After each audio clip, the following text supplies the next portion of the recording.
every Friday on our website. Red Feather deep, has the receiver who breaks a tackle. It's Bovine. Brantley trying to catch him. He won't. And Oklahoma City on the first play of their next drive busts it loose and they regain the lead. Are you kidding me? Tiberius Bovine once again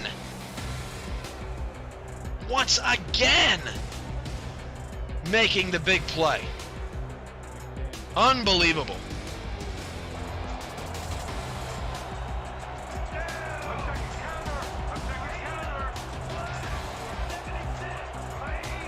One wide receiver either side for Mike, and Daza will flip it out to Sim, and Sim makes the play. 10-5 touchdown. The doctor is in. The Crabs have a lead. Oh, mama! There goes that man.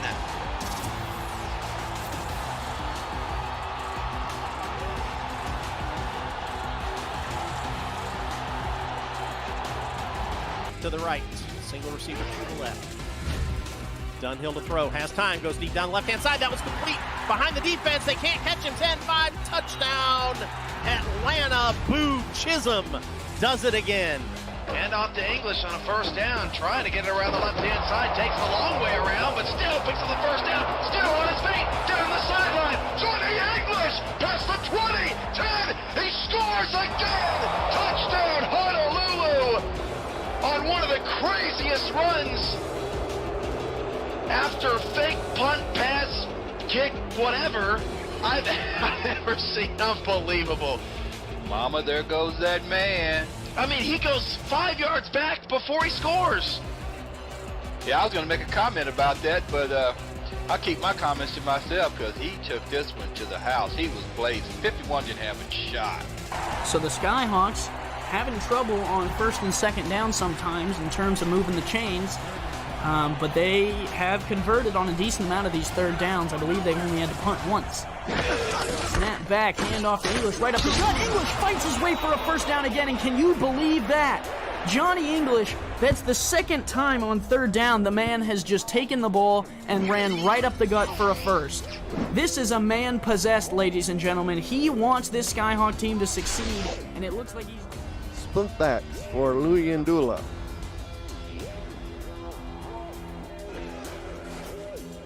Shot to throw. Runs right into Big Sexy. Big Sexy. Another country has heard from. Oh, yeah.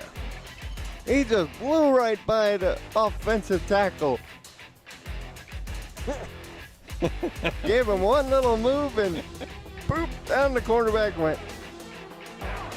Split receivers and offside, and Snowden's going to take the handoff. Snowden, Richard Snowden spins back inside, breaks a tackle and scores. That's going to be a touchdown, DC. How in the world did he keep his balance and move the other way? Wow, that's well, we were just talking about it too. You know, Snowden's got that ability to break away, and had he had more field there, he was definitely able to keep going. You know, he goes through the whole guy, doesn't have a whole lot of room there. One guy misses a tackle, he spins on him another, and shakes off that one right down there at the end and is able to get in there. So DC is shown early on. They set the pace with the first touchdown, and then they come and they answer back with a great drive there. Walker's deep pass is picked off. That's interception number 3 on the night. Eddie Gage gets up and returns it to the 34. How about Baltimore's defense against Kevin Walker? He did not throw 3 interceptions all of last season in any game. And only 2 times in his career has Walker thrown at least 3. These two defenses right now canceling each other out. Showing a blitz up the middle, they bring it, Bentley running right into it, Bentley gets away from it. Bentley's got a first down, breaks a tackle, Ray Bentley, he's gone, and the Aztecs are gonna score and get on the board. Welcome to the game, Ray Bentley. And the Aztecs are right back in it just like that. Thank you, sir. Thank you. Good evening and welcome. A North Division battle awaits us here in the Queen City. The Canton Classics are taking on the Queen City Corsairs, and we are just about ready to get this action started. Andy Hamilton, and joining me in the booth is Alden Bleekers. Alden, quite the game ahead of us. We think it's going to be a close one. Yeah, I mean, we were just talking off mic about how, both of these teams have something to prove and both of these teams have good players. I really think we're going to be in for a good one here on this Good Friday evening. Conpro Field, the site of tonight's game. There's Canton wearing white with the pink trim, and Queen City will be wearing black. Corsairs still winless on the season, but Alden, if there's ever a chance, it might be against these 3-7 Canton Classics who are still trying to prove something. Yeah, absolutely. And like you say, pride is the name of the game for Queen City this week. 0-10, there's really only up for them to go, and plenty of tools in their toolbox to be successful. We'll have to see if they're able to pull them out and be successful here on this occasion.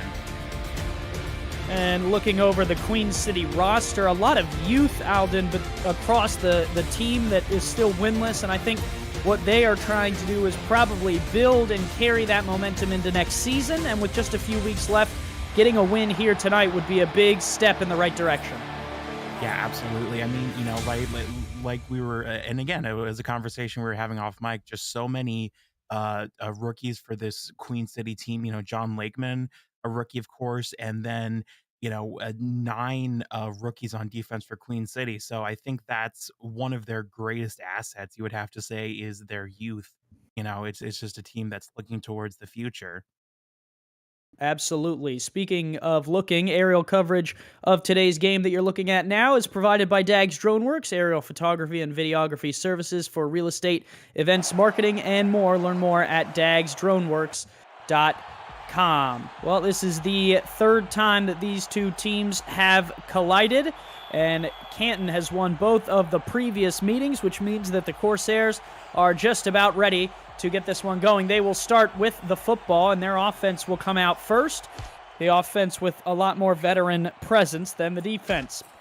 Return here coming off the goal line to start this one out, and we are underway here for Week 12. John Lakeman leads this team out, rookie second-round pick. Alden, what can you tell me about Mr. Lakeman? Well, John Lakeman, like we were mentioning in the introduction to this game, he's a rookie, but he is one of those guys that just loves to air it out.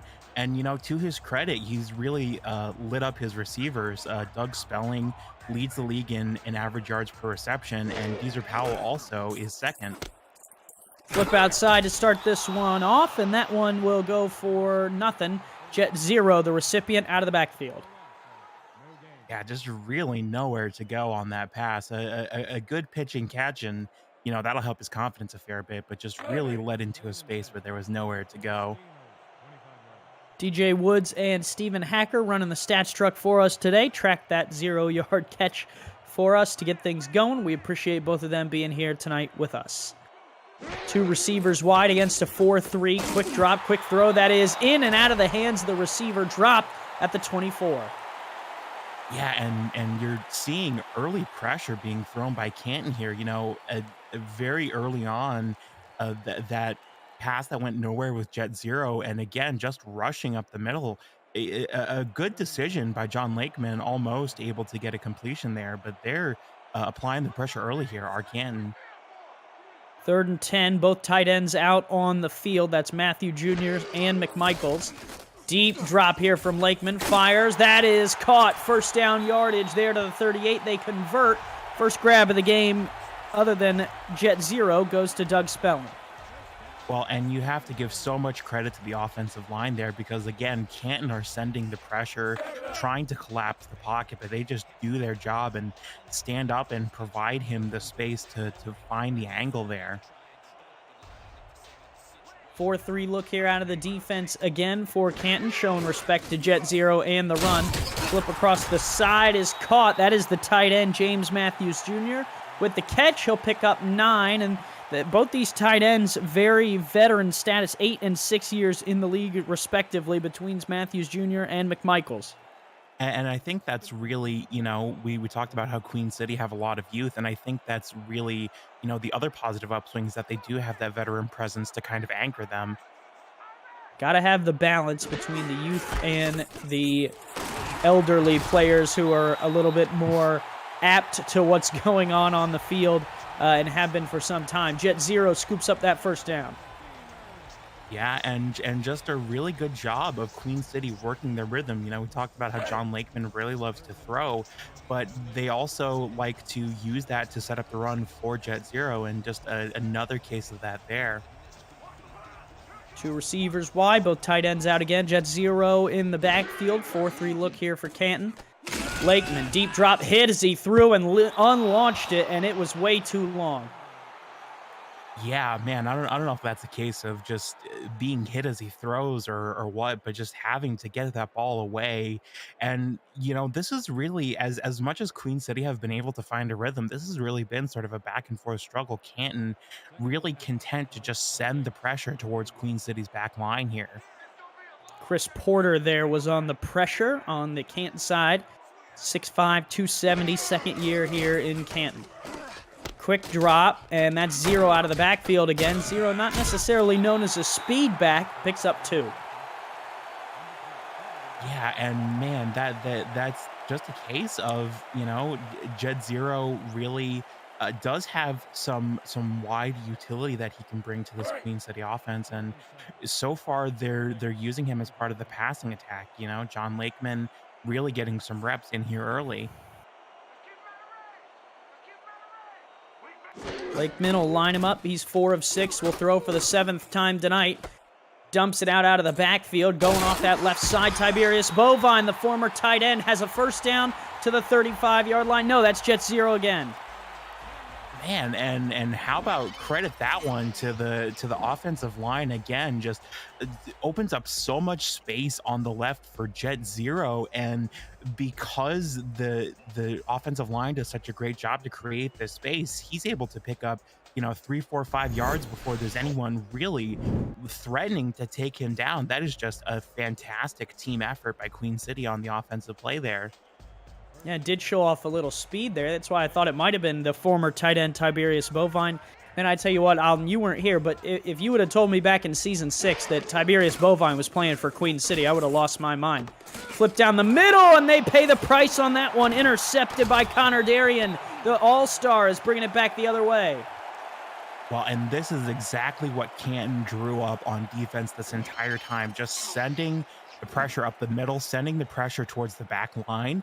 And you hope that you're able to make John Lakeman, he's a rookie. He's able to make good decisions, but he doesn't quite have that seasoning and that experience to make them under pressure all the time. And you hope that you force a mistake. That's exactly what Canton were able to do on that drive. Cameron Curtis going to come out and try and help capitalize for this Classics offense. The offense for Canton really kind of the struggle point, under 20 points per game for this offensive unit. And there, Curtis is going to hit the dirt on the first play from scrimmage. Joseph Saboka gets right through. Yeah, and Saboka did a great job, a very athletic move to just swim around the offensive line. Very deceptive from the big man there. 14.9 points per game for this Canton offense. They'll have to potentially score more than that to win tonight. That one flipped and incomplete. It was Nano Matthews who was getting up and over the top looking for Kendra Wells was Curtis. Yeah, and oh man, this has really been another case of Queen City. It's like you say, it's really been sort of the pressure point for both of these teams. And the solution that both these teams have seemed to dial up is this pressure. 3rd and 13. Curtis 0 for 1 tonight. Looking to throw again. That one is incomplete. Pressure again. Coming right up the middle. That was LL Volt who supplied the pressure. The rookie showing why he's been such a big part of this team so far this year, and that's a really good 3-and-out by Queen City. It can be so easy when you give up an interception to just sort of mentally punt, for lack of a better term. And they hold on there, and they're going to get the ball back in decent field position here. Yeah, Alden, for that side of the ball, when Canton has the football, that is the worst on worst in the league, the worst offense going up against the worst defense. So you could hear that and think that that's very negative, but the positive is something's got to break. One of them is going to give. Yeah, I mean, exactly, and it's like we say, Queen City has two of the best receivers in the league in terms of average yards per carry. So I do think that's something that you really have to watch all game in terms of their offense. Looking to throw. Lakeman fires outside, caught a 9-yard pickup right at the marker. And that one is grabbed and hauled in there. I think that is Doug Spelling again. Yeah, his second catch of the game, and a milestone that we're watching for Doug Spelling. Coming into this game, he was 82 yards away from his first 1,000-yard season in the league. So a little under, or a little over a quarter of the way there. Give left side 0 with room, and he's got the first down out to the 47. And just a great job. We've already, I feel like, called out and praised the Queen City offensive line a number of times there. But again, they just do such a great job creating space for Jet Zero to bounce to the outside. And he may not be known as a speed back, but I think any running back in the league could take advantage of that space like he did there. Second carry of the night for 0. Lakeman will drop the throw on the counter, and that is caught. First down to the 35. Another catch there for Spelling. Yeah, I'll have to wait for our statisticians to see how much closer that got him to 1,000 yards on the season. But so far, John Lakeman and Doug Spelling have had quite the connection on this drive. I mean, we saw there, it looked like almost double coverage, but he's still able to find a way, and Doug Spelling able to find a way to place it. 4-3 look again out of this Canton defense. 2 safeties deep. They give 0 a run right up the middle. He'll pick up 2 before being wrestled down there. Ace Singletary on the tackle. Yeah, and again, just Queen City finding this rhythm. That's I think going to be the key for them on offense. You've got these players that can do their thing, but you've got to play things. You've got to play offense on your terms and just find this rhythm.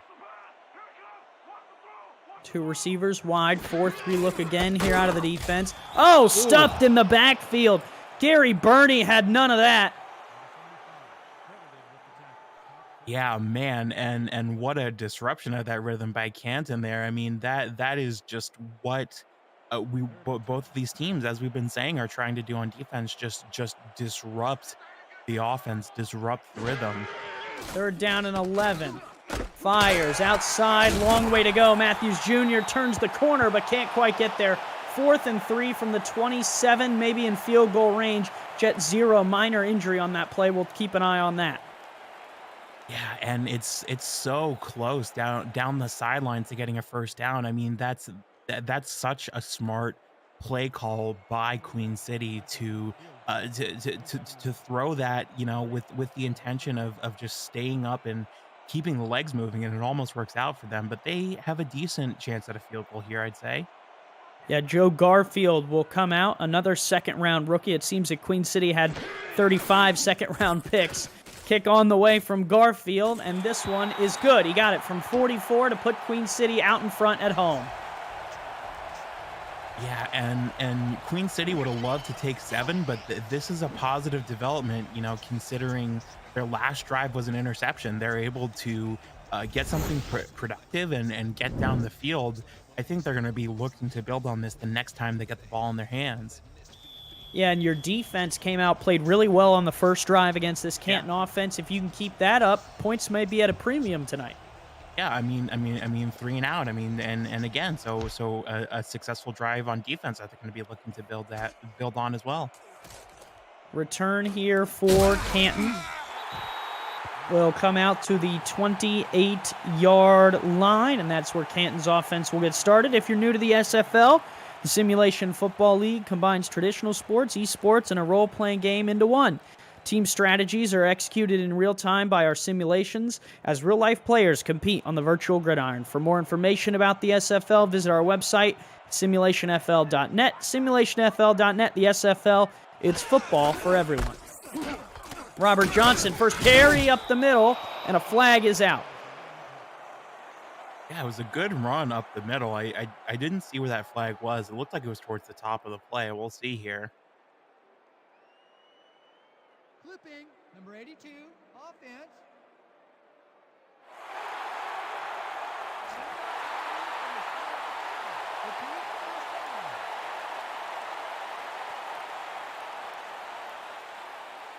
And so a good run gets pushed back by the clipping foul. Just a little too eager to throw a block were Canton on this particular play.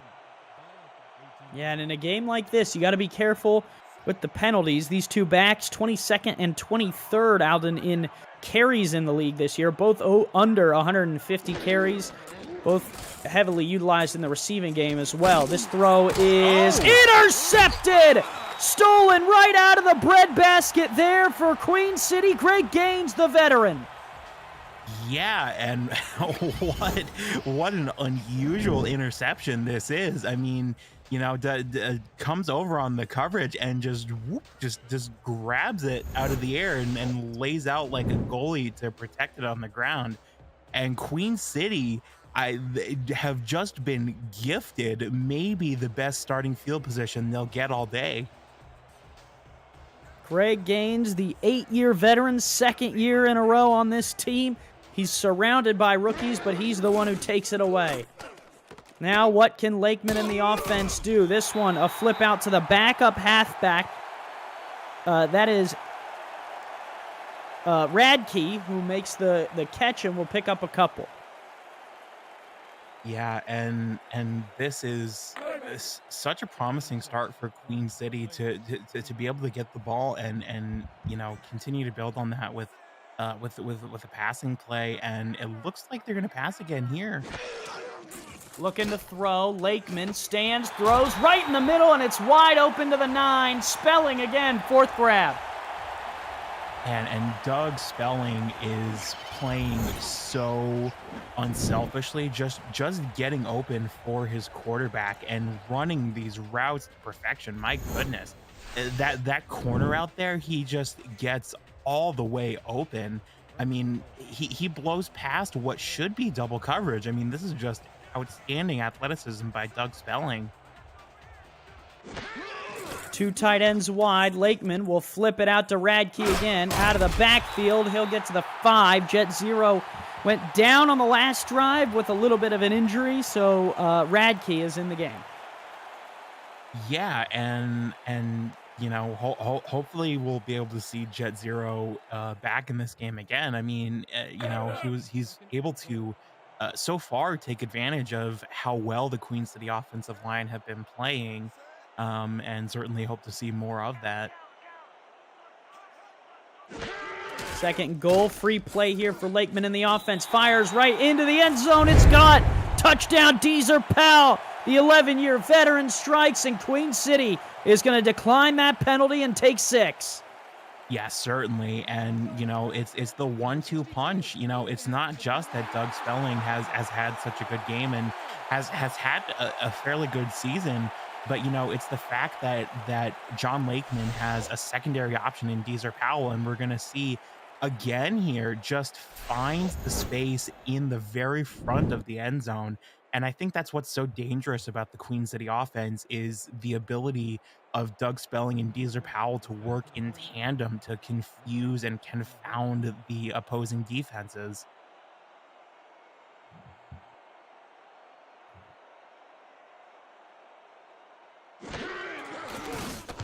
Extra point on the way, and got it. 10-0. Queen City on top of Canton. And I don't think anyone thought that this might be our score at the end of the first quarter. Still 3 minutes to go, but man, oh man, Queen City's come out on fire.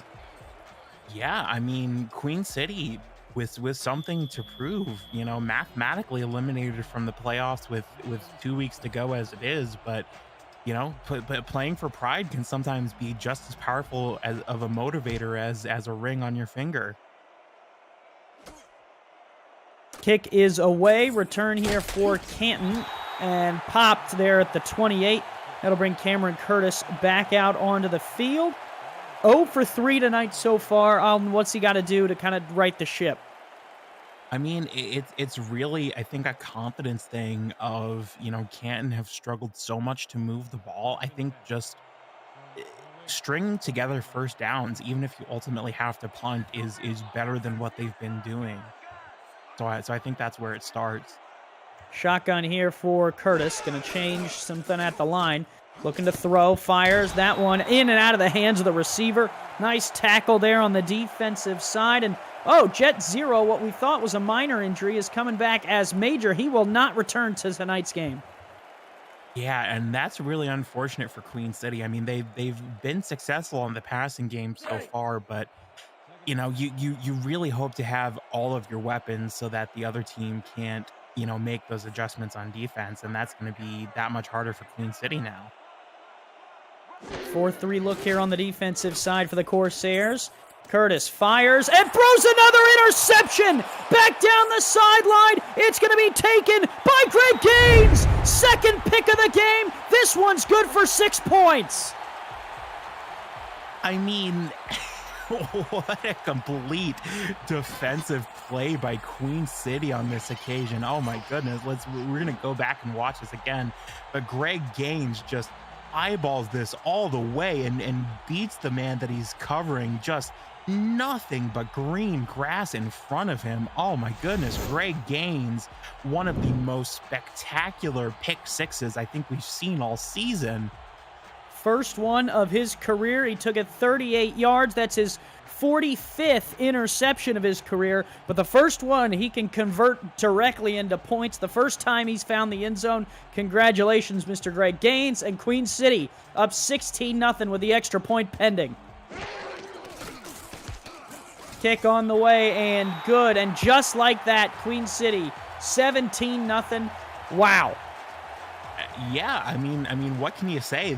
This is a fire has been lit under Queen City here tonight, and it's really hard to say where it came from. I mean, you know, it's just been a complete performance by Queen City, and we're only in the first quarter, so you know, who knows what else is to come from this Queen City team here. The other thing, though, I don't think that Canton is going to call it quits. I think they are going to put up a fight.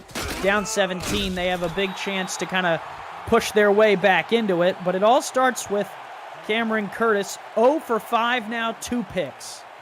Yeah, absolutely. And I do think Canton has, you know, sort of that tenacity in them. As you say, you know, started their first season in the league in the negative, and then ultimately ended up at 500. So, you know, they do have that sort of comeback gene in them, I do believe. Free play here. Let's see what Curtis does with it. Flips it across the middle. That is complete. First down, Kendra Wells. She's the leading receiver on the season, and she starts the night off. The first catch of the night for the Classics. Yeah, and that's going to be a better start for Canton to this drive. You know, it's all about ball security. It's all about chaining first downs. I think you really cannot be more long-sighted than that. If you're Canton, those are the two things that you've been struggling with. And so it's the two things that you've got to focus on before you can really worry about anything else, is ball security, chaining first downs. Everything else is irrelevant right now for Canton. Well, and if you're the Classics, you still have your starting running back and fullback in the fold. Wouldn't be surprised to see a little bit of Robert Johnson here. He had one run tonight that was wiped out that looked good, but Curtis is going to throw for the 7th time tonight. Ooh. Complete out to the outside. Al Dillapre Sr. makes the grab right on Greg Gaines. Yeah, and does a great job with that route to stop just short of double coverage. And this is just a great instance of pitch and catch, realizing where this route is going to go, and he finds the space, does the Canton quarterback, and so this is a much better start for Canton. I mean, this is diametrically different, I would say. 2 backs in the backfield along with Johnson to block. Give Johnson stuffed. Nowhere to go. He'll actually lose a yard there on the defensive side to make the play for Queen City. Yeah, and Queen City showing some toughness here. It's as a Duffman says in the chat, Corsairs never roll over, especially at home. And, that's really what we've seen from them on defense so far all night. 2nd and 11 from the midfield stripe. Curtis moving from right to left across your screen will throw, and that catch is made there at the 43-yard line. That one is grabbed by Bob Lung, the tight end. And Canton are really doing a good job of running these middle of the field crossing routes that, like we were saying of Queen City, sort of confuse the secondary and make it harder for them to make decisions, and hopefully you force them to commit the wrong direction, as we saw there. Give up the middle on 3rd and 3. Johnson's got the first down to the 37, moves the chains. It took a second run from Robert Johnson to make it happen on this drive. There he picks up 6. Yeah, no clipping to stop him this time, but just a really good run up the gut by Canton, and taking advantage of that third and situation to run their own rhythm, as we were talking about earlier in this game. 4-3 look here out of the Corsairs again. 2 in the backfield, single receiver high. Free play again. Curtis looking to throw, fires to the outside, tipped and incomplete. Almost one-handed. That was Claudius Periwinkle II. That's the all-name team for you there, Alden. Yeah, absolutely. And that is, I think, a case of, well, we have the free play. Let's see what happens. And it's really good for Canton. So far on this drive, I think they've really shown improvement, and it's a case of you just gotta keep marching now. And Michael Irvine's going to correct me in the chat. It's the 3rd. There's not enough space here on the line on the stat sheet, so we'll get that corrected. Throw across the middle, catch made. 2nd and inches at the 27-yard line. Jack Wall makes his first appearance in the game tonight. Yeah. That'll take us to the end of the first quarter. 17-0. Queen City on top of Canton in a shocker. Don't go anywhere. We got plenty of football left.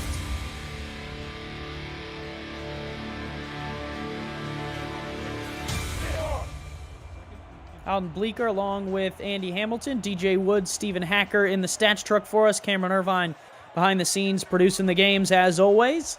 2nd and inches awaits Canton, and Robert Johnson is in the backfield along with Kane Hunter. Give Johnson. Hunter seals the block. Johnson's got the first down. Yeah, and just another instance. It's the exact same kind of run that we saw from Canton previously to convert, just running it up the gut. Nothing fancy, nothing particularly huge in terms of yardage, but it gets the job done. It moves those chains, and that's all you really need right now. I spread against the nickel 3-3 look of Queen City. 1st and 10, short drop, throw outside. Catch is made. Mike Twinscrew enters the game as well. Now all-star receivers for Canton, receivers and tight ends have made a catch. Yeah, and this has really been what Canton have been missing so far, is just an ability to have these options, to have the run, to have the pass. And so I think this is really going to be something that they look at as, everything else hasn't happened. Mulligan, let's start over. Johnson up the middle, starts a run here up to the 12, 1st down. Yeah, and that is just a great job by Canton to stick with this. We're going to see this run again here, and just takes it up the gut. He finds space this time and is able to almost get it to the outside. I feel like he would have been able to go all the way had he been able to get all the way to the outside, but just little by little, Canton are warming up here. Gun straight. Queen City could be playing a form of man defense. 1st and 10, late blitz off the outside. Fires, and that one is tipped up and almost picked off. Oh, Greg Gaines almost had his hands on it again. Yeah, man, and a lot of bumps up front.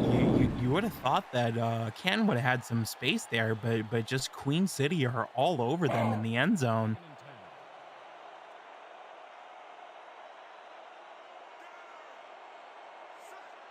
Second and 10 from Queen City's 12-yard line. 3-3 look here out of the defense. I spread look. They give Johnson up the middle with room. Johnson inside the 5 to the 4, yard short.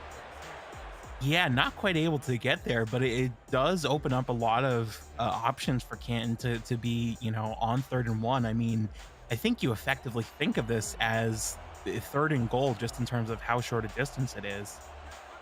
They're going to go heavy in the backfield. Kane Hunter along with Bob Lung. Give. Johnson gets the blocking and gets the score. Right in for 6 points for Canton. They answer.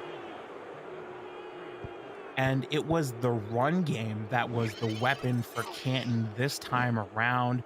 Just such a great job by Robert Johnson, has increased his yards per carry to almost 5 on the strength of that drive. And just Canton taking advantage of the space that they're given, and Robert Johnson able to do just that, take advantage of the space that he's given, and Canton are firing back here. Offensive line for Canton also helping get the job done. That's Jacques Lepancake and Mr. Lord. I'm not saying the first name. 6 points for Canton. Extra point up and on the way is good. 7-17. Classics fighting their way back into it, Alden. Yeah, and it's precisely as you said. Not giving up is the first step in making a comeback. And we said that this game was going to be very close, and over under is 41.5 for this game. We're already creeping up on that. I mean, this could very if you take your eyes off this game, it'll turn into a shootout before you know it. Don't take your eyes off. Please don't.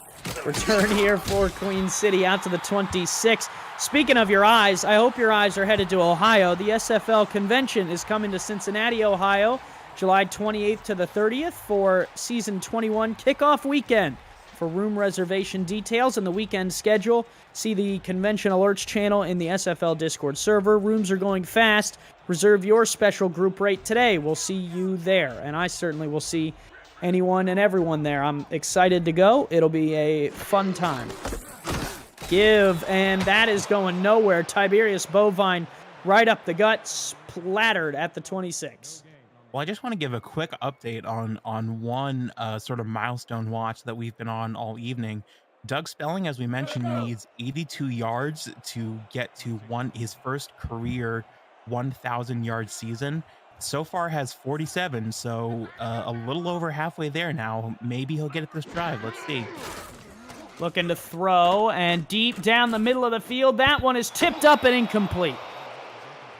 Oh, man, and that, I think, is just thrown into coverage there, perhaps a little underthrown even, but I think that is just so demonstrative of the confidence that John Lakeman has, that he's been able to build up over the course of this game. Almost 100 yards and a touchdown with 75% completion percentage. So he feels like we can make these long out there throws. Looking to throw again. Lakeman under pressure, and Lakeman's buried. Dropped in the backfield again. That is Chris Porter, and he will flex on him.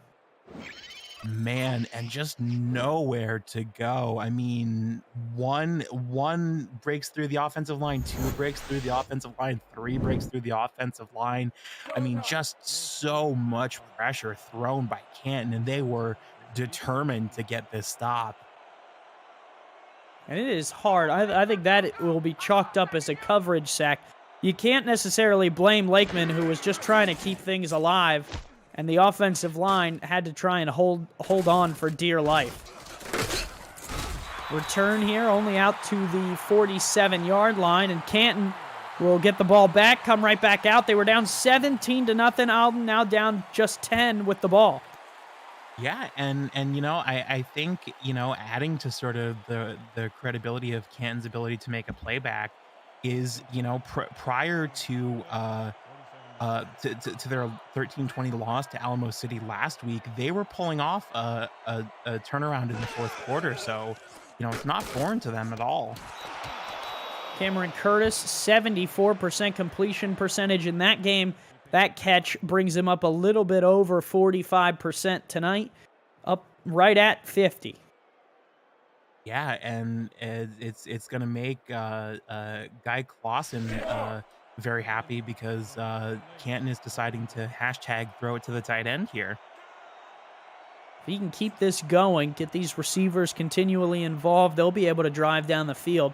2nd and 5. They give Johnson a run off the right side. Johnson makes 2 miss, runs through a 3rd, runs through a 4th before being splattered. Ted Haynes lays the hit to him, but not before Johnson scoots down to the 38. Man, and Robert Johnson, how about the athleticism and the strength to just stay up? 1 tackle misses, breaks through this one, breaks through another, and just gets hit with the lumber on the 3rd. But my goodness, he was threatening to stay up all the way down the field there. Johnson is known to spring one off every once in a while. 5.4 yards per carry tonight for Johnson after that run. Curtis going for the deep ball. Tipped and picked. Coming back the other way. GB Wallace, the first-round selection, has an interception and is going to bring that one back. It is his 5th interception of his career.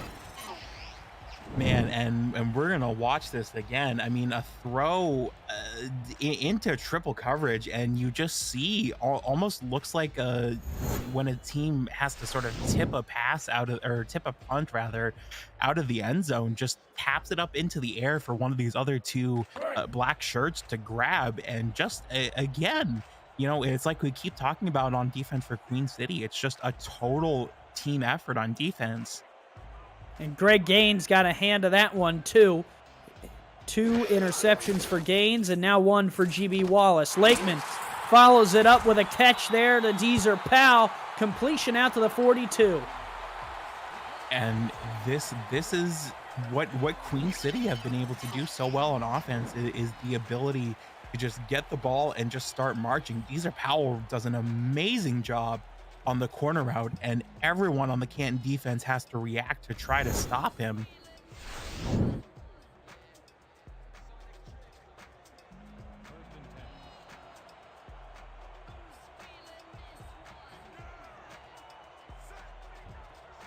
Two receivers and a tight end wide. Give right up the middle. Oh, plenty of room there. 5 yards ripped off. Yeah, and I mean, Queen City have had their struggles on the run so far tonight, but that's a case of, you know, just taking what you're given, you know, exploiting the space like we've been talking about with Canton's running offense here tonight. Tiberius Bovine leading the way for Radke. Lakeman to throw again. No! Buried in the backfield. Adam Chance, the defensive tackle, rips through and has his 4th sack of his career. And it's another big hit deep in the pocket for Canton on Queen City. I mean, they're just sending so much pressure all game, and so far in this quarter, that's what it's amounted to. Looking to throw. Oh, now looking to run. Lakeman lucky to be brought down at the 39. No other damage done. Wrestled down by Mark Gronick, and it's 4th and 7. Yeah, and a good stop by Canton here. I think they're going to be just outside of the range to attempt a field goal here. Yeah, they're going to have to punt. Morrison will come on to kick this one away. And I didn't like that formation on 4th down. Just 2 receivers out. Oh, look out. Canton almost got there. Punt is away. This one will bounce at the 4. Oh, caught! What a collection there on the defensive side. Newton North, the cornerback rookie, makes the play. Who needs a coffin punt? Just grab it on the 5. Are you kidding me? What a special teams play by Queen City. Tracks it down like a center fielder and just yoink, grabs it on the 5-yard line. That was incredible. And it pins Canton deep. Let's see what they do with the ball here. Curtis, short drop, quick throw. That one is caught. Wells, 5-yard pickup there. There's a look at the quarterback comparison. There's not one so far tonight. Yeah, I mean, and really, I mean, in the grand scheme of things, you would have to chalk it up to the 3 interceptions that Cameron Curtis has thrown, and I don't even think you can fully blame Cameron Curtis for the interceptions. I mean, Queen City's defense has just been so dialed in and cooperative here so far. Give Johnson. Johnson shut down in the backfield. That'll bring up 3rd and 4, courtesy of CP3. Yeah, and man, this is talk about your defensive conversions. Queen City giving themselves a chance to get amazing field position if they get the stop. High spread. They've been known to run right up the gut out of this formation. They'll do it again. Johnson has got the first down just barely. It was Wallace who was trying to get over to get him down prior, but Johnson inches forward, picks up 5. Yeah, and that's so big for Canton to get up the middle there. They run that ISO play out of the I spread. Got to watch out for that one if you're playing Canton. 4-3 look here out of Queen City. Tight end flexed out here. Curtis, deep drop, quick throw, caught. And that is Al Dillapre Sr. to the 29. No, excuse me. Check that. That's twin screw to the 29-yard line. Well, a bit of a slow start by Canton, but we're going to see Cameron Curtis here does a great job just sitting in the pocket and finding the space. Doesn't try to force anything deep downfield. Doesn't even try to force anything besides the first thing that pops up, and it works out quite well for them there. Give right up the middle. Johnson gets 3, nothing more. Time continuing to run here in this second quarter. Well, we had some first quarter fireworks. The start of the second was a little heavy, and now things have kind of slowed down a little bit. Yeah, and both of these teams, I think, almost, as high as the score is, as high as the total is, I think really it was sort of a feeling out process, and now they're just making adjustments. Flip outside. Wells was bumped off her route by Johnson, and that kind of threw off the timing, and that one might need to scrap that play. Yeah, just not quite able to get set because of the defensive coverage of Queen City there. 3rd and 7.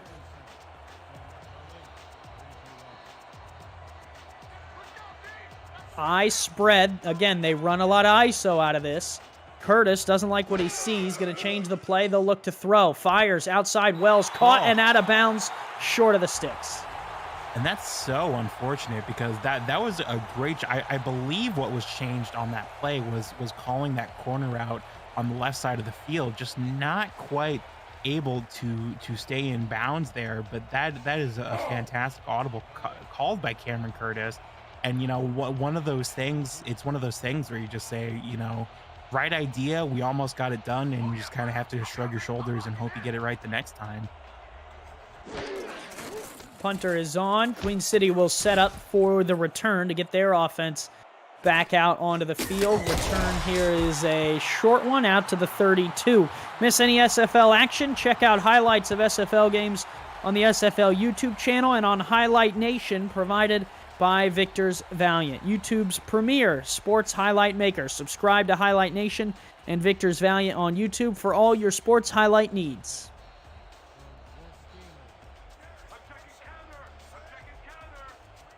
First down, 10 yards to go. Lakeman, 13 of 17 tonight. 1 touchdown, 1 pick. Will look to throw it again. Fires right down the middle, and that is incomplete. Was looking for Bovine, the fullback that snuck out of the backfield. Yeah, and that was really a good attempt by Queen City to incorporate him into the passing game. Just not quite able to fully execute the way they drew it up there. 2 tight end sets here for Queen City. Going to kind of make the difference in tonight's game, depending on how they can capitalize. Looking to throw. Lakeman checks down, and that'll pick up a yard. Nothing more. That'll take us to the 2-minute warning. 17-7. Queen City on top. 2 minutes to go here in the first half.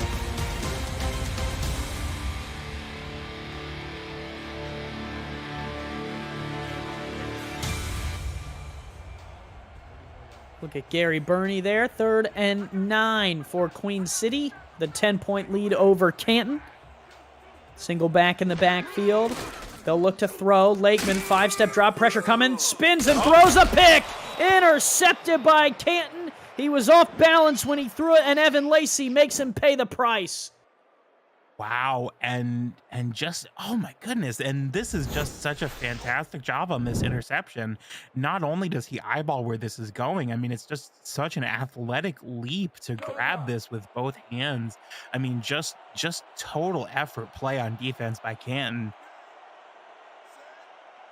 And now with 1:54 and all 3 timeouts, Canton plenty of time to work their way down this end of the field.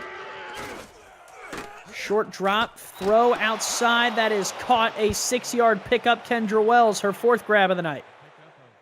Yeah, and Canton running these plays to the outside. We'll have to see if this is perhaps their strategy, trying to use as little of the clock as possible. Maybe trying to get a quick stop on Queen City on the other side of the ball and get it back before the halftime whistle. Queen City goes heavy in the box. 7 men lined up there. Offsides will be a free play. Johnson picks up the 1st down out to the 25-yard line, and we'll see. I mean, it's a wash whether you take it or not here. Yeah, and I think, you know, it's the stoppage of the clock, like we say. I think this makes it, you know, the clock stopping here, I think really makes this a viable strategic option for Canton to try to rush down the field and get a quick stop on Queen City. You know, if theoretically they get at least a field goal here, they could very easily tie this game up going into halftime if that strategy does in fact work out for them, and it is in fact what they're doing. And that would certainly be a feat, being down 17-0 and being able to climb right back into it. Yeah, sure. Give right up the middle. Johnson shakes a little bit, picks up 8 more. And just running it up the gut is really seemingly worked for Canton. You know, they were struggling to run it that way early on in this game, but it's just really an option that's opened up for them whenever they need a big chunk of yardage. 57 for Johnson, 77 for Curtis. They go back to Johnson on the ground. Johnson falls forward for the 1st down, gets out to the 13-yard line, and I will say that Johnson has had less attempts than Curtis has had throwing. Yeah, and you know, I mean, perhaps it represents you know, a strategic adjustment by Canton. It's like, okay, well, we're throwing all these interceptions, let's just keep it on the ground, you know, and we're getting yardage anyway, so not a bad plan. 1st and 10 again, looking to throw outside. Kendra Wells catches and out of bounds there at the 8-yard line, stops the clock with 48 ticks left. Yeah, 3 timeouts remaining for Canton, so the get it back strategy is still on here.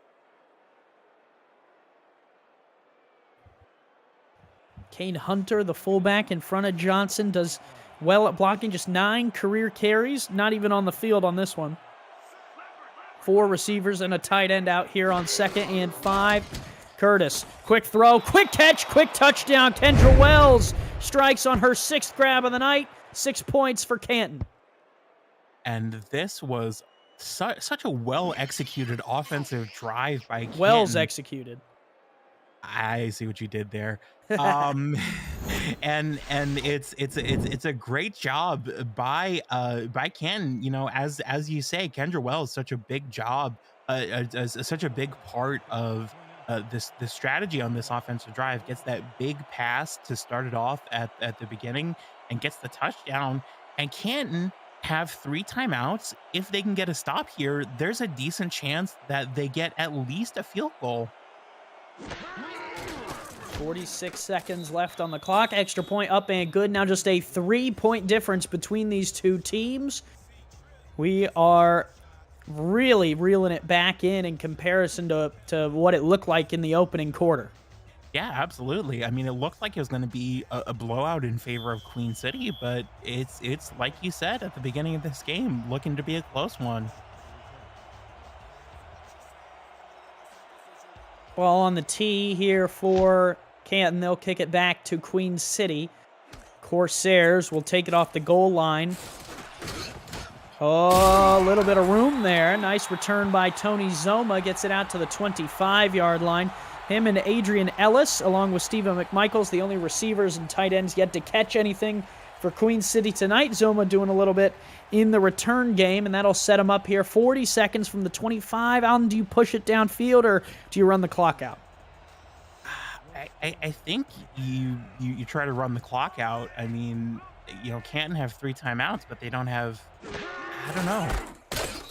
Oh, smacked in the backfield. What a pop there on the end. Mike All says you're not going anywhere.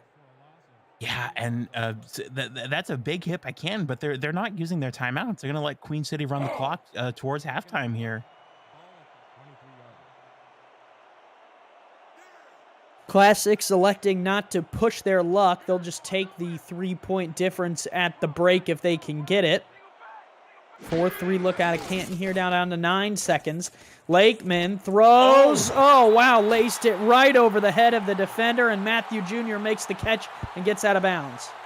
Well, that would have been one of the biggest interceptions of the day, but a great little pitch and catch by Queen City to get over the defense there.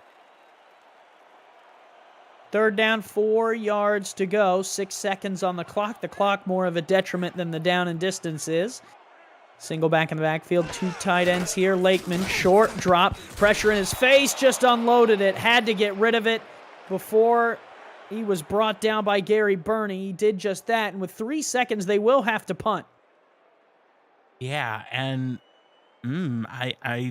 I think it's worth trying for a fair catch and then going for a Hail Mary. You could always go for some Little Giants fumble Ruski shenanigans, but I do think that's the play if you're Canton, is go for the fair catch and, throw up a Hail Mary, hope for the best. They'll be hoping that Morrison gets a bad punt on it, since time will expire during the punt.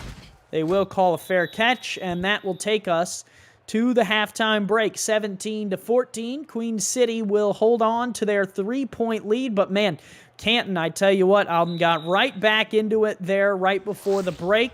2 drives resulting in 2 touchdowns. Yeah, well, this is exactly what we saw out of Canton last week in the loss to Alamo City. They were able to ultimately rally, but just ran out of time. And I think it's to Canton's benefit that it's coming so much earlier in this game. The vast majority of their points in that game came in the 4th quarter, and they're not quite equal with Queen City, but they have certainly rallied back into this game in a way that I don't think you would have expected, given the way this game started. And they do start with the football. Canton and Cameron Curtis will come back out. Stephen Hacker, DJ Woods in the stats truck. I'm Andy Hamilton. He's Alden Bleeker. And this is Week 12 SFL action between the 2 North Division foes, the Queen City Corsairs and the Canton Classics. 22 minutes to decide who walks away with this one. Canton starting with the football, 10:56 on the clock. And here we go. Johnson right up the middle. Johnson!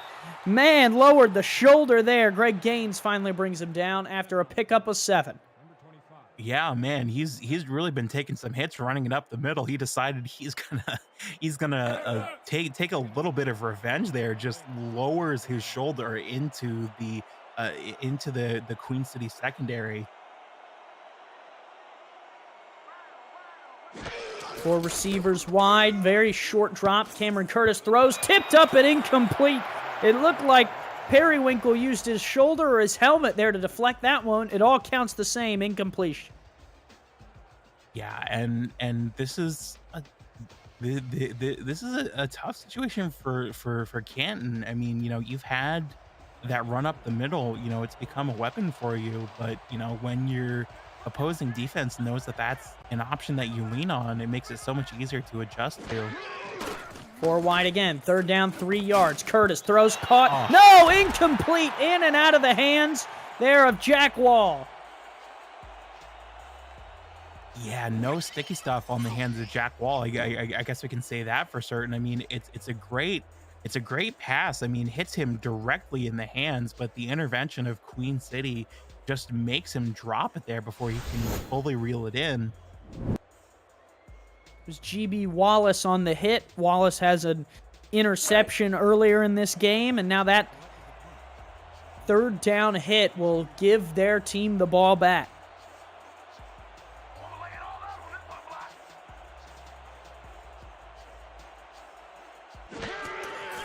Canton down 3, can't get anything going on the first drive, and Queen City will take back over here for the first time in this second half. Some nice moves there on the return. Speaking of nice moves, tomorrow on Next Level Sports, two of the biggest surprises of the SFL's 20th anniversary season will meet at the historic Hive, where the 9-1 Atlanta Swarm and the 7-3 Desperados from Tulsa get together, with the winner moving closer to a first-round bye. Kickoff at 6:30 Eastern. That's tomorrow at 6:30 Eastern. For a complete channel guide, visit NLSE.com. Both those teams have the moves. Lakeman, interception right on the first play from scrimmage here in the second half for the offense. King Jamal takes it away. I mean, talk about mirrored performances between the first half and the second. I mean, it was so, 3 interceptions thrown by thrown by Canton, in the first half of this game, and now Canton are just all over Queen City on that drive, and they get the ball back in forward territory here. 1st and 10. Canton with good field position here at Queen City's 42. Curtis, 23rd throw of the night. That one is caught. Breaking a tackle all the way. Big touchdown there for Mike Twinscrew. His 3rd grab of the night. Counts for 6. Lightning strikes twice for Canton on this drive, gets a fantastic interception, and immediately strikes back with this corner route, takes it all the way to the house. And don't look now, but Canton have just taken back the lead, and it hasn't been easy, but they have fought the whole way. 42-yard reception for 6 points, says Stephen Hacker, and Canton climbs back in the driver's seat of this one. They were down at 1.17-0, and Cameron Curtis climbs from the depths of struggle and is able to put them out in front. Yeah, the depths of despair, I would even dare say. I mean, Cameron Curtis threw 3 interceptions in the first half and just threw one of the most absolute dimes of a touchdown pass we will see all season. And that sets them up. They will have their 4-point lead and send it right back to Queen City, who's got to be reeling. They went up 17-0, and it's been a 21-point run for the Classics. Yeah, and like we said, this is how Canton are able to make their comebacks, is just rallying, and it starts much earlier than they did against Alamo City, and that gives them all the fighting chance in the world. Penalty there on Queen City will back them up even more. And man, if you are the Corsairs, you really have to reset and just look at this game as 0-0 right now. Yeah, absolutely. And I think you have to take a breath, because you've really been, Canton has really been sending everything at you. So I think you just got to take a breath, reset, and like you say, think of it as a new game now. 2 receivers, they'll flip it out. This one bobbled and incomplete. Man, the linebackers were coming in fast. Yeah, and anxiety may be getting to this Queen City team. A little bit of sweat on the hands there, just causing that bobble there. Radke there, thrust into the spotlight after Jet Zero goes down with a leg injury. So Radke gonna try and do the best job that he can out there, but you can't expect him to be Jet Zero. No. Give Radke stuffed in the backfield. Not going anywhere. Adam Chance, a tackle for loss, having a night. And it's like we said when Jet Zero went down, sort of this idea that you really want all your tools and all your weapons, and sometimes you can struggle, to overcome that, whether it's in the moment or whether it's later in the game, Looking to throw. Deep shot here. This one incomplete. Tipped up, had a chance at it. Defensive play by Connor Darien will keep Queen City from continuing this drive. That jump ball laid up for it. It looked like that was Doug Spelling. Just a jump ball down the field, and I do think you have to really chalk it up to Queen City's credit that they've had these tough drives, but they still believe in themselves here. They believe in themselves enough to just sort of air it out for a jump ball like that. Punting from their own end zone. This one is going to be fair, caught there at the 39-yard line. Great field position for Canton. They have a real chance to extend this lead. Yeah, absolutely. And again, starting very close to some of the best field position they've had all night, starting in forward territory. 3-3 look here out of Queen City. Johnson in the backfield usually gets the carry out of this formation. They will throw, though. Outside is caught and fights for the first down out to the 28-yard line. Mike Twinscrew, another grab. Yeah, 60 yards on the day, and he does a great job again there to just hold on to it and stay up and keep the legs moving. And that's what can happen when you just don't give up on the play just because contact has been made. He drags himself across the line there. Two receivers wide. Johnson, the lone back in the backfield against the 4-3, looking to throw. Curtis down the middle, threads the seam and finds Kendra Wells. Yeah, and Kendra Wells has been such a core part of Canton's passing attacks so far in the later stages of this game. And, it's again, just great route running by Canton. My goodness, this looks like it should be double coverage.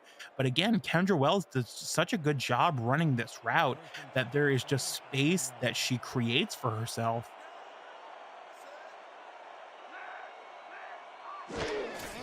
Looking to throw here. This one a flip outside. Oh, fell down. Had he stayed on his feet, it would have been a touchdown for Mike Twinscrew. It would have been his second of the night.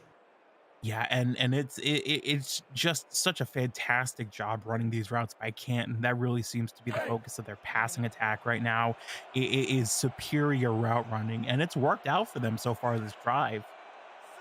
3-3 look here out of the defense. They'll walk the safety all the way to the line of scrimmage. Two big backs in the backfield. They give Johnson stretch play right. Johnson fighting. Not going to get there on that one. Down to the 2. Yeah, and Queen City putting up a fight on their own goal line, but Canton can taste it. They can smell this touchdown. It's like a bulldog that's being held back by its leash and has had a freshly cooked steak put in front of them. Eye Jokers formation. Both tight ends on the field for Canton. 3-3 look here out of the Queen City. And Johnson's going to eat that 3-3 for breakfast. 3-3 against number 33. That's a lot of threes. 2 of them make 6. 6 points for Robert Johnson. A bit of steak and eggs for breakfast to combine our two metaphors there, and just such a resilient job by Canton. Queen City fighting on their own goal line, and they do such a great job to convert on this field position.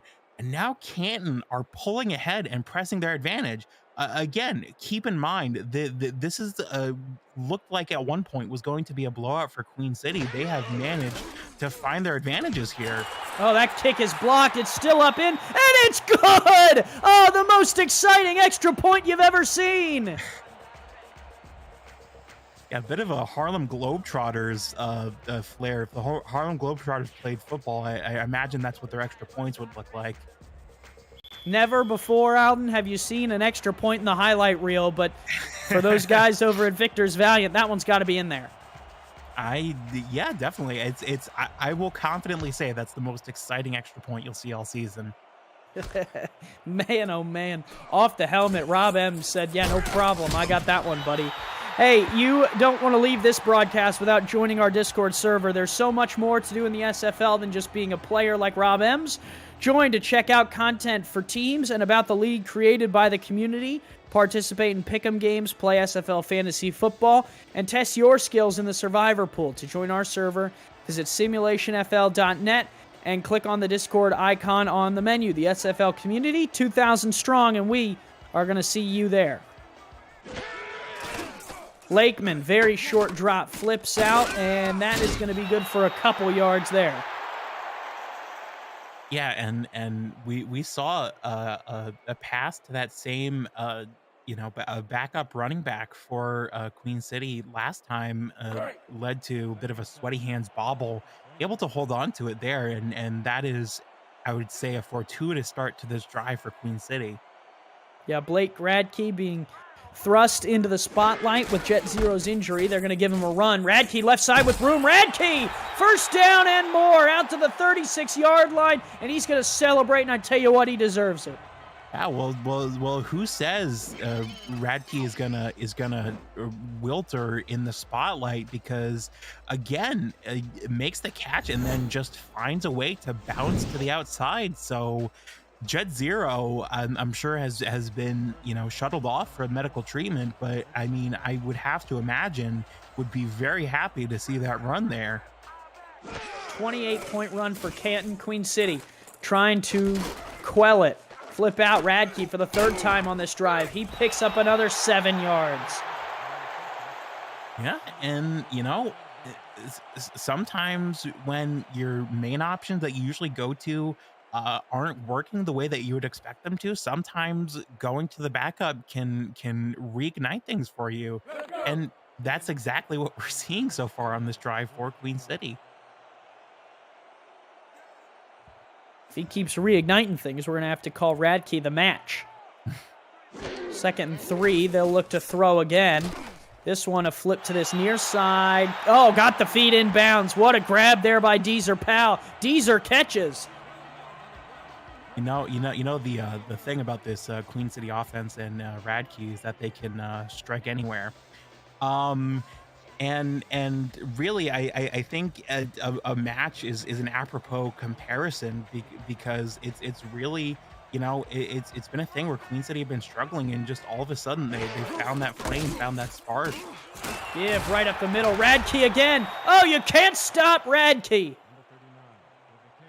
Yeah, no kidding. I mean, he is unstoppable on this drive. He has been the core of their offensive attack so far this drive. 2nd and a single yard. Do they dare go back to the big man? Radke alone in the backfield. Both tight ends out on the field. Div, and no, not going to get there. Stuffed that time. 3rd and 2. Yeah, first time he's really struggled to move this drive, and oh man, third and 2nd, you would usually draw up either a play or either drop a run or a short pass, and that makes it a little more difficult if they're able to take away the run up the middle. Looking to throw, looking for it all. Oh, wow. Deezer Powell lays out. Father, stretch my hands for a catch. I mean, how do you even describe what we just saw? John Lakeman leads this pass absolutely centimeter perfect, and what an incredible dive by Deezer Powell. I mean, it's almost like there's a competition between Doug Spelling and Deezer Powell to see who can put up the more yards, and Deezer Powell laying it all on the line to win that competition there. I think the competition the Lakeman's concerned about is who can get the most points at the end of the game. They're at a 28-point run to Canton. They're trying to answer. Matthews Jr. outside picks up another 4. The tight end makes another grab, his 4th of the night. Hashtag throw it to the tight end. It's really Queen City varying up their attacks so much this drive compared to how they've been struggling in some ways so far. Hashtag throw it to the tight end has been the newest way that the newest thing they've been able to add to their attack here. Looking to run it this time. Nothing doing there. 3rd and 7 upcoming. Yeah, much longer 3rd down than the 3rd and 3 that they converted earlier in this drive. And Lakeman going to look at 3rd and 7, and he's got to figure out if anyone can get open here. They can get the first down without picking up the end zone. Just need to get past the 3-yard line. 2 tight ends out on the field. Short drop. Lakeman pumps. Lakeman looks to the end zone. Incomplete. His first incompletion of this drive. Drive stalls out at the 10. Yeah, very inopportune time for it. They're still in really good field position for a field goal, but I mean, they're really going to feel like not only could they have gotten a field goal there, they're really going to feel like, oh man, we really should have gotten we really should have gotten a touchdown there. They will try the field goal, which would cut it to a 1-score game. Down by 11 now. Kick up and on the way. That 3 points from 26 yards out makes it 20-28 and answers the 28-point scoring tundra that Canton has put on. Yeah, absolutely. And I mean, Queen City certainly won't be upset to get 3 points, mind you.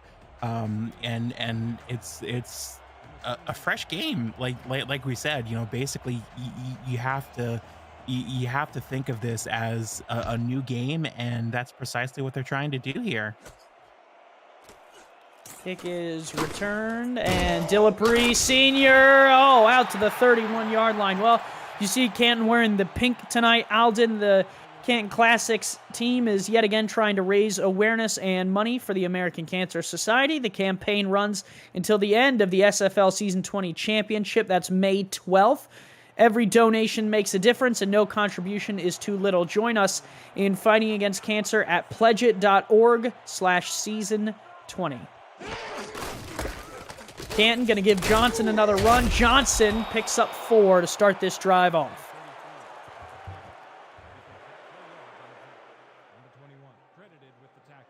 Johnson's been their guy tonight, man, just running all over the place. Yeah, and it was really, you know, it's kind of remarkable how running really did not seem like it was going to be an option for them early in this game, and now he's just able to run roughshod up the middle and find ways to bounce out to the sides as well. Give another one to him, and Johnson picks up another couple. 3rd and 2 upcoming. If you're Queen City, this is a great place to make your stand if you're going to make it. Yeah, absolutely. I mean, this is, it's not quite a must stop for Queen City, but I think mentality-wise, it does so much for you if you get this stop and then you get the ball at or around the 50-yard line. I mean, I think that just does so much for your mentality. Give Johnson. Johnson tackled from behind. They gave him the first down anyways. Claudius Periwinkle, the 3rd, I thought had him dead to rights in the backfield. That might be worth a challenge. Yeah, I was going to say, I almost wonder if that's worth it, and that's precisely what they're doing. That was so close. And it's such an important stop if they can get it. Yeah, they can't kick the field goal here, so going for it up by 8 might be detrimental. Let's take a look at where his knee might have gone down. I mean, Periwinkle just shot through. That's close. This is probably our best look. Yeah, it looks like one knee. And he's behind. I got him short. Yeah, wow, what a fantastic challenge by Tom Welsh here. That yellow line is unofficial, but it will be overruled, and Queen City may have potentially just made the stop. Claudius Periwinkle the 3rd. I mean, he shot in there like a rocket. Yeah, absolutely. And I think the fact that it was so close, it really, if anything, is a testament to how quick of a reaction it was that Queen City just stopped him within millimeters of a first down. I mean, I don't think we can adequately express how close that was. Canton will punt it away. Queen City gets their stop here with 2:02 to go in the 3rd. What a pop there on the return. Oh, baby. Yeah, and that is so important for Canton to prevent a big return by Queen City. I mean, if they're able to get it up to the 50, past the 50, near the 50, that makes it so much. I mean, it makes it easier for them, you know. And as it is, Queen City is going to have to fight uphill a little bit. Lakeman will start this drive off with a deep pass down the middle and throws a pick. Throws a pick to Evan Lacey. Lacey's 2nd of the game, and Canton, just like that, says, hey, you want to throw the challenge flag? How about a pick? I mean, and look at this. It's just almost a mirror of a pick that we saw earlier in this game by Queen City against Canton. You know, it was that triple coverage play where they tipped it up into the air and then grabbed it out of the air. And again, just a mirror image of it where Canton tapped the ball into the air in double coverage, and the other half of that double coverage just yoinks it out of the air.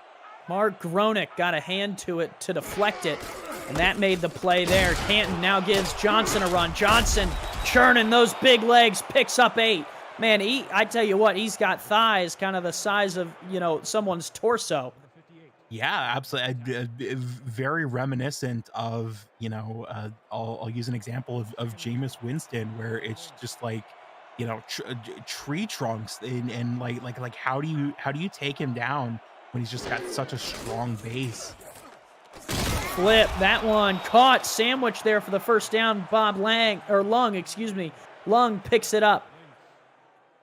Yeah, and oh man, Canton just trying to. I mean, this game is not over by any stretch of the imagination, but Canton are doing their absolute best to get down the field here with in field position and really try to put this one out of reach for Queen City. Looking to throw again. This one caught, another couple yards there. And that was, I believe, Jack Wall again, the big man in the middle of the field.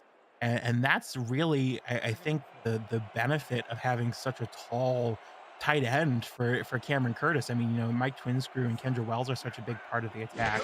Having a tight end who can just go up and grab it, too. Johnson goes nowhere. It's going to be 3rd and 4. And that's really the one of the few runs this half that has really gone nowhere for Canton. And now Queen City have a chance to get a stop and really limit the damage caused by this interception. Gun straight. Last play of the 3rd quarter. If they so choose to snap it, they will. Curtis throws. Deflected. Incomplete. Queen City. Another stand.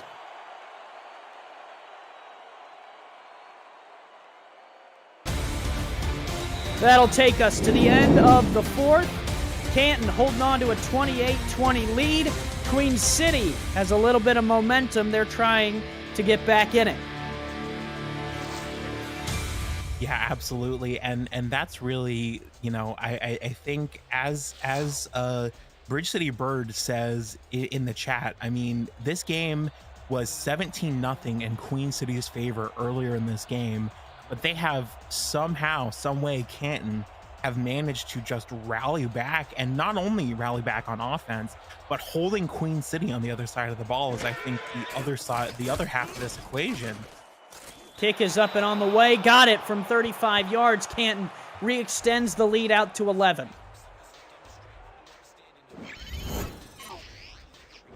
And just a bonus for Canton, like we say, already up almost by 2 scores and just pushing this advantage here.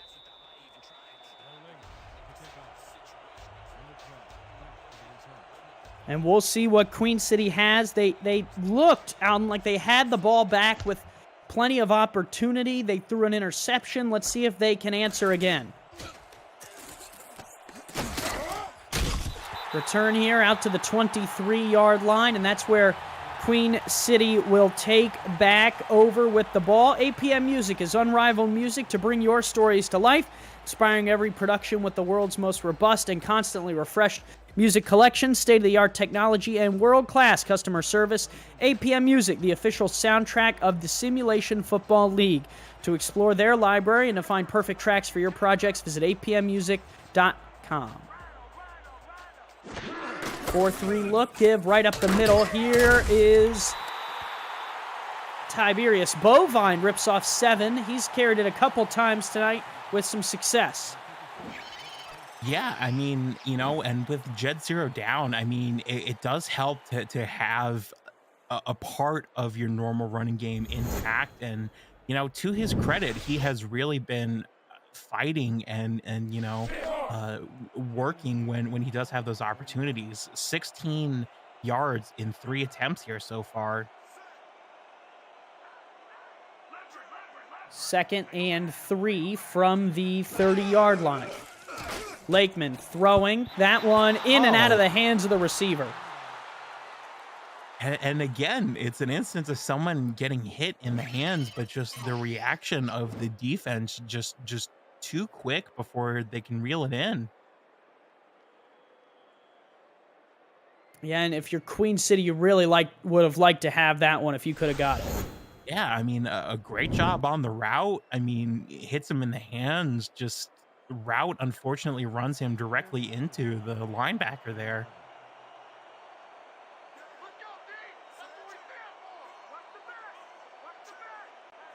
Third and 3 from the 30 in the fourth quarter. They give Radke off the right side, not going to get there. Man, that is a run that Jet Zero maybe makes, but Blake Radke, I don't know. That's tough. Yeah, I mean, it's one of those what if moments for sure. What if Jet Zero was there for that play, right? You know, and I don't think you can get too caught up on those as a team because it'll drive you crazy if you think about those too much after the fact. But yeah, I mean, like you say, it's definitely one of those what if moments where you're like, what if we have our full running attack? Canton will take over at the 42-yard line. Henry Jones in the chat says it best. It's been a Canton run here, 31-3 since they were down 17-0. Queen City has took their foot off the gas, and Canton has pressed firmly down on theirs.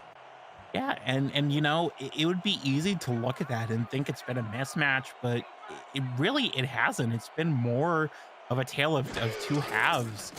You know, Queen City had that fantastic scoring run to in the first half, and now Canton have just been rallying back and shoring up those holes that existed there in the first and really playing to their strength. I mean, again, we're going to see here just a fantastic pass to Kendra Wells, this corner route towards the outside that just absolutely puts her completely away from any sort of coverage.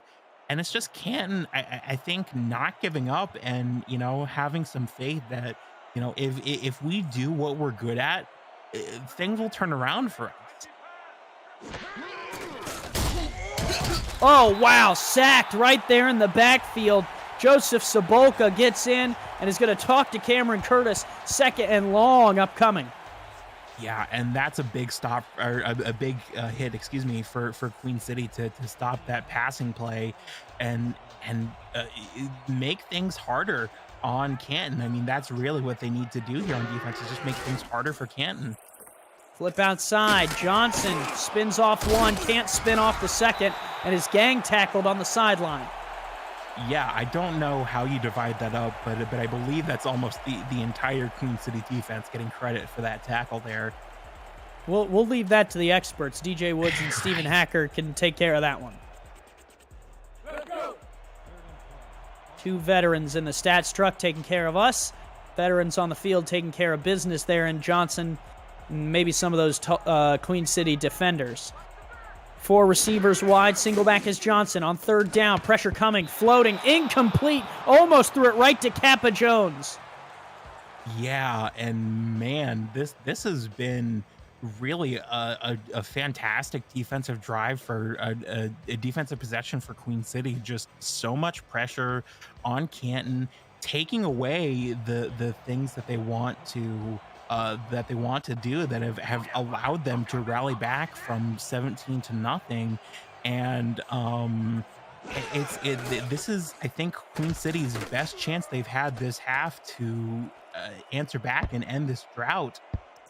Ball is going to get no, it's back into the end zone for a touchback. Oh, man, I thought they countered the beautiful play earlier from Queen City with a special teams play of their own out, and it wasn't to be.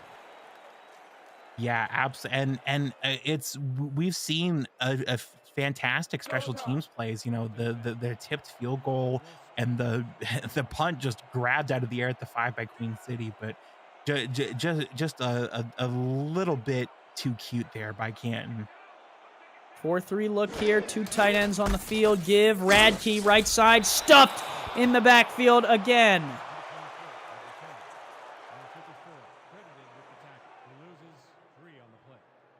That was Singletary who got in there and made the play. Ace Singletary, first tackle for loss for him tonight.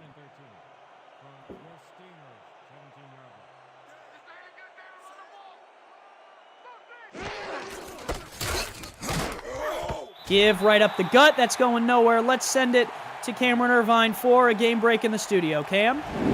Thanks, Andy. Louisiana in Minnesota led 22-17 with 40 seconds to go, and Minnesota scored 15 unanswered in the final 40 seconds to steal the game away from the Revs. Louisiana falls to 6-5. Minnesota back in the lead in the Central at 8-3. Back to you in Buffalo. Thanks, Cam. Third down here. Lakeman going to go across the middle. Incomplete. Whoa.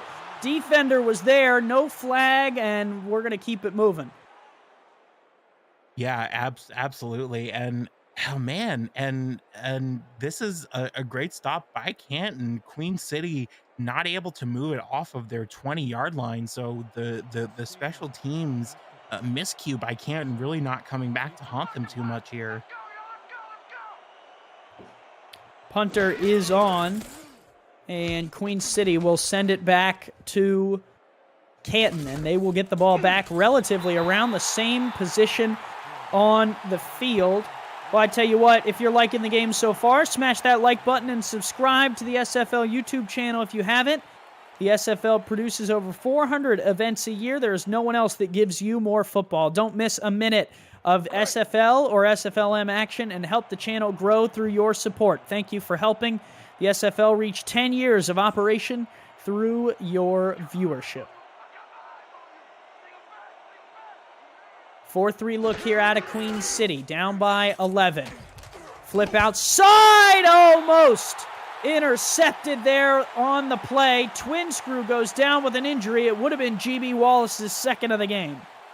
Yeah, and perhaps a late instance of the playing field being leveled. You know, Queen City have missed out excuse me, on so many opportunities by not having Jet Zero, and now one of the big pieces of Canton's offense going down with an injury.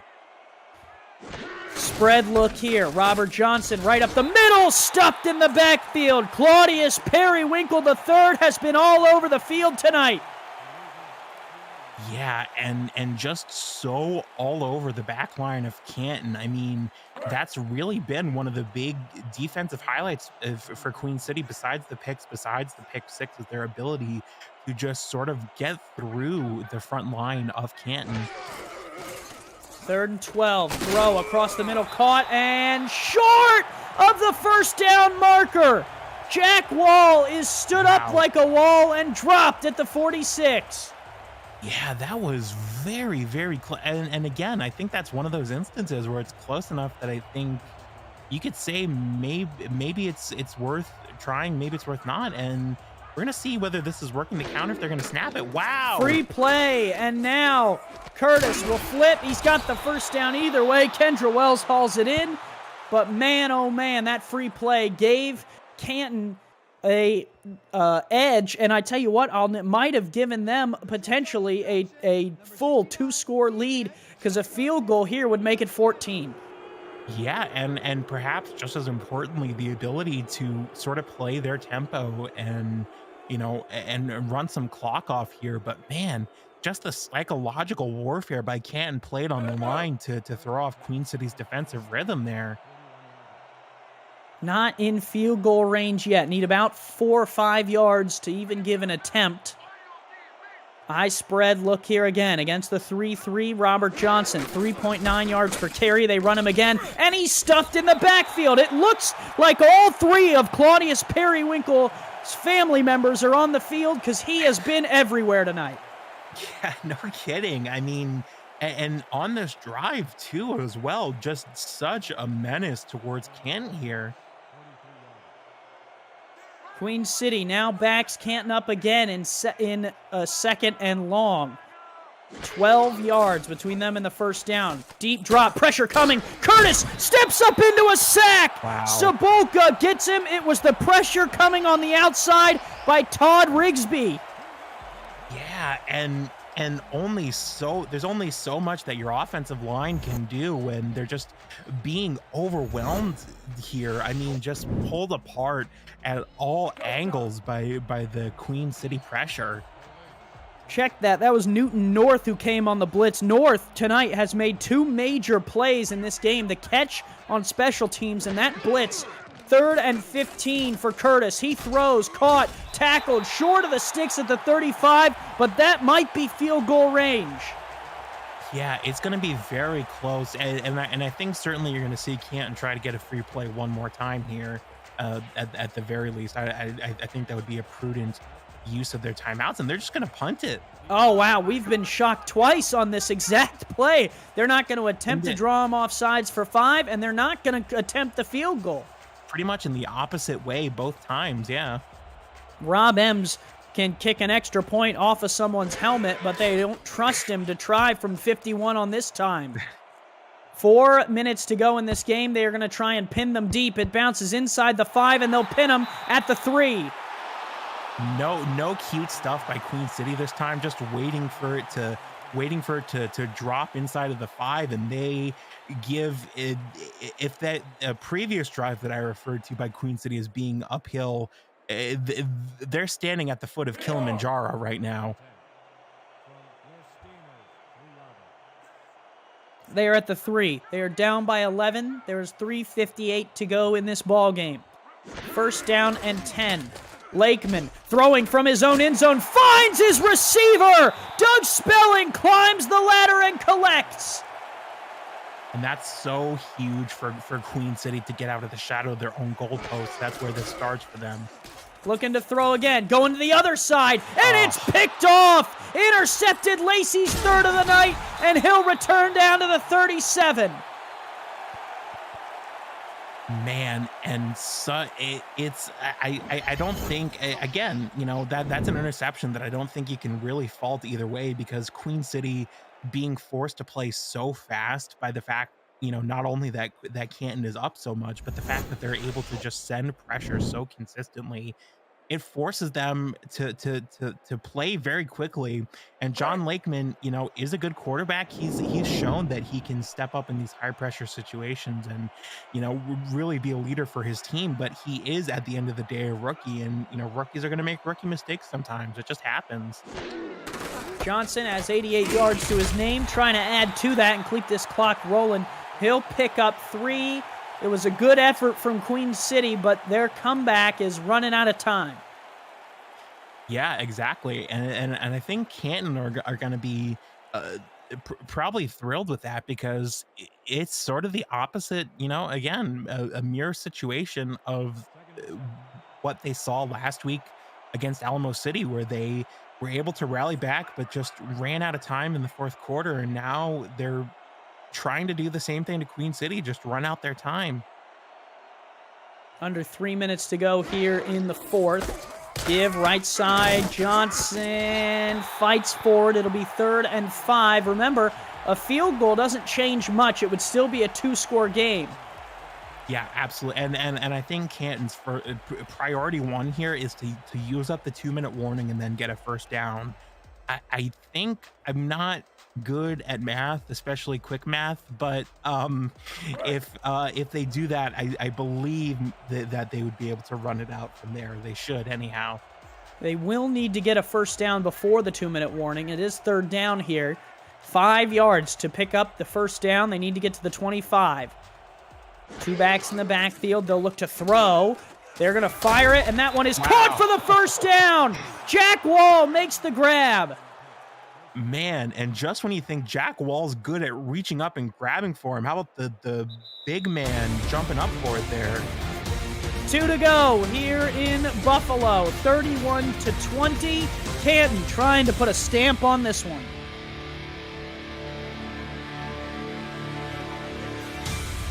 It was a 31-3 run, Alden. Canton has really fought their way back in this game. Johnson, right up the middle, is brought down, and Queen City will use their 1st timeout. Yeah, and I think for those of you who are just joining us or just joining us from the other game this evening, this game when it started was a 17-0 blowout for Queen City, and Canton had to take that blow. Had to take that blow, had to take that knockdown in the first round, and went into the locker room at halftime and just adjusted, knowing that they were going to have to show something special. Even though they were able to hold it close through the first half, they were going to have to show something special. And it's just so many aspects that they were able to kind of pull together. Cameron Curtis was able to stop the turnover woes and was able to even put up 2 touchdowns. Kendra Wells and Mike Twinscrew is such an important part of the attack. Mike All and the defense of Canton throwing so much pressure. And of course, Robert Johnson, almost 100 yards on the day, 2 touchdowns. And it just really was a top to bottom mentality shift from Canton. I mean, it almost looks like, Canton went and got the body doubles and had them come out on the field for them, because it just feels like 2 different teams.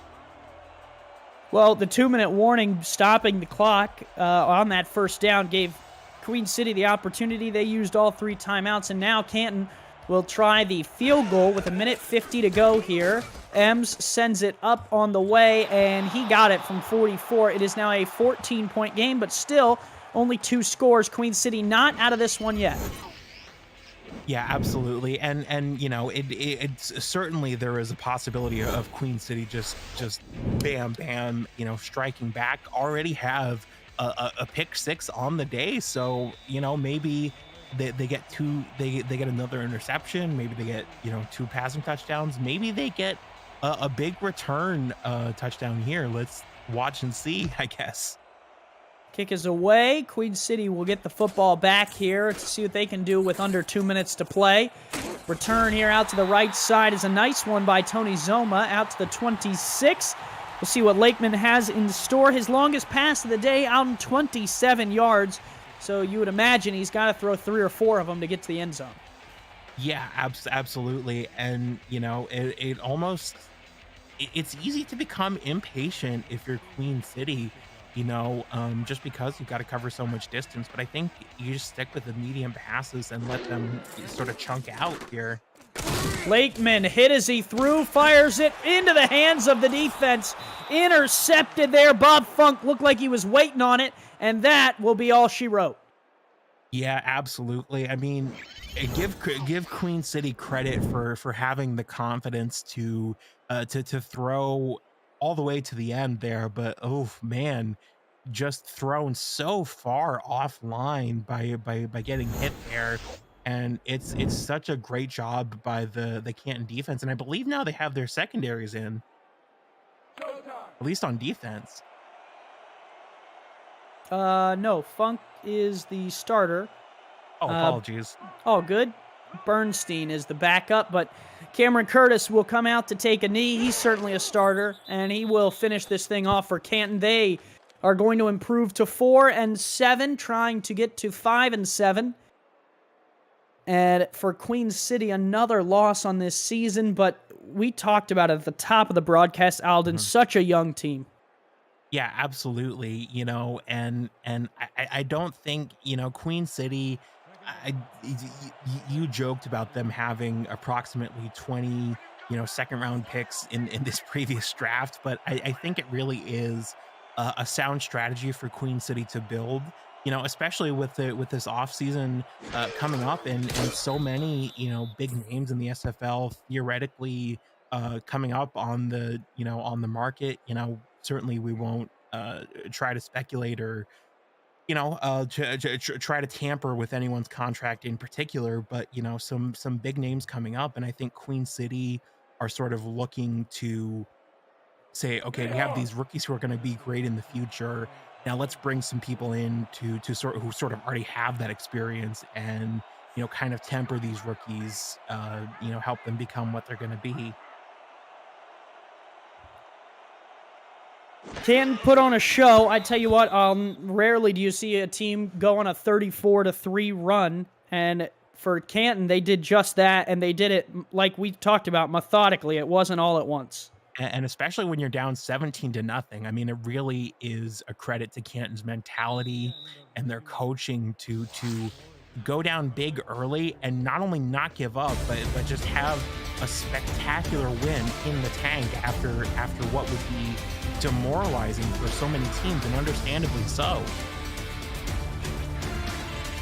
Well, for Alden Bleeker, I'm Andy Hamilton. This was quite the game between these two teams. As you can see, both teams put in a lot of effort. Jet Zero getting injured early in the game did not help the Queen City Corsairs, but for Canton, they come away with the victory. 6 interceptions on John Lakeman tonight. Evan Lacey had 3 of them. Darian had 1. Funk had 1. Jamal had 1. But Cameron Curtis did not escape unscathed either. Greg Gaines, 2 interceptions for him, including a pick 6. It was a defensive battle, even though the scoring is so high.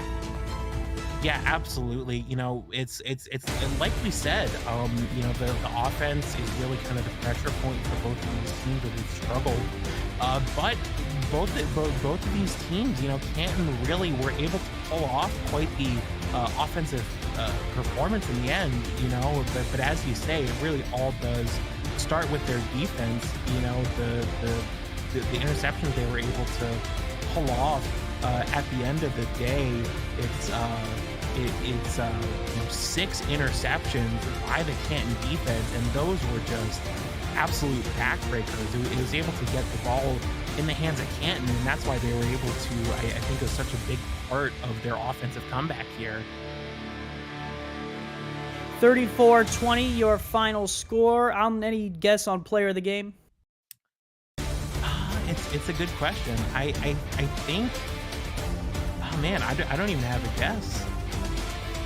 I think for me, it's Rob Ems. I mean, anytime you kick an extra point off the dome piece of a defender, you deserve to win. I don't think that play is making the highlight reel here, but that one for me was the play of the game. Statistically, I think it's probably either Kendra Wells or Robert Johnson. I think they would both be deserving recipients here.